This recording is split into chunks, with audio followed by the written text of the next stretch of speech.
Good morning po ulit. Sorry for the interruption. We will continue with our next procurement activity with the private conference. We would like to acknowledge the presence of our of the maintenance engineer who will discuss with us the details of the program of works as well as the plans and specification. Approved budget cost of this project is 9,800,000 pesos with an appropriation cost of 10 million pesos.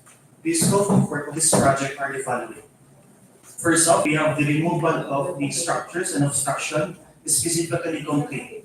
Next off, we have the laying of emulsified asphalt and the laying of bituminous concrete surface reinforced with the thickness of 50 mm. Next off, we have the reconstruction of island using reinforcing steel with a grade 40 and structural concrete with a compressive strength of 20.68 MPa. Next off, we have the installation of internally illuminated pavement level marker or duration of 9 days.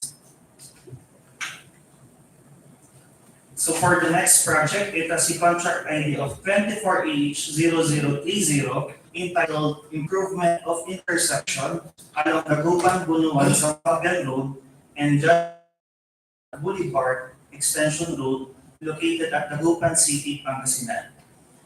It has a approved budget cost of 9,800,000 peso with the appropriation cost of 10 million peso. The scope of work of this project are the following. First off, we have the removal of concrete and obstruction.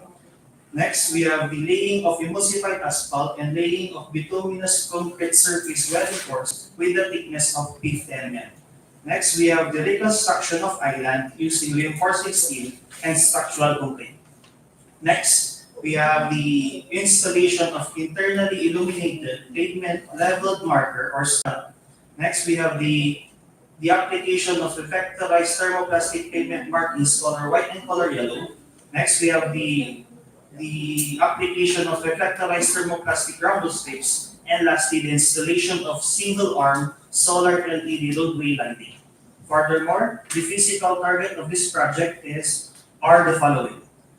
26 units of solar street lights and 166 units of solar studs with a contract duration of 90 calendar days.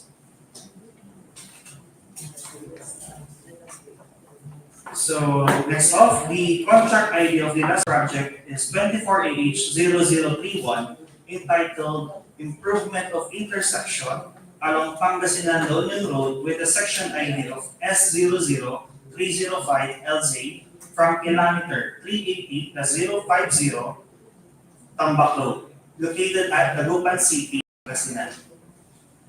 It has a approved budget cost of 9,800,000 peso with an appropriation cost of 10 million peso. The scope of work of this project are the following. First off, we have the removal of structures and obstruction. Next, we have the removal of existing PCCP with a thickness of 0.23 meters. Next, we have unsuitable excavation and subgrade preparation, followed by laying of aggregates of paste course. Next, we have the laying of emulsified asphalt and laying of bituminous concrete surface reinforced with a thickness of 50 mm, followed by the laying of Portland cement concrete pavement unreinforced with a thickness of 0.28 meters with a curing time of 14 days. Next, we have the installation of internally illuminated pavement leveled marker or stud, application of reflectorized thermoplastic pavement markings color white and color yellow. And lastly, we have the installation of single-arm solar LED roadway lighting. Furthermore, the physical target of this project are the following.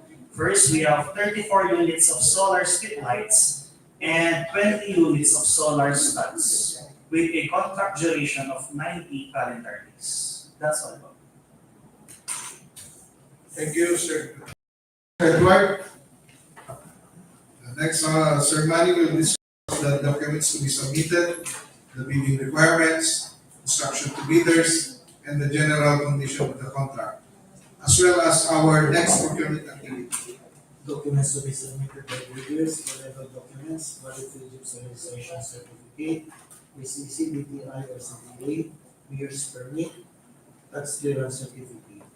For technical documents, statement of prospective bidder on some law of government and private contracts, statement of bidder single largest completed contract, original copy of bid security, conformity with technical specs, original jury sign and strong statement. For financial documents, the supplier's audited statements. And finally, the prospective bidder's computation of net financial contracting capacity by FCC. Our next procurement activity is March 13, 2024, that is tomorrow, with a pre-bid conference of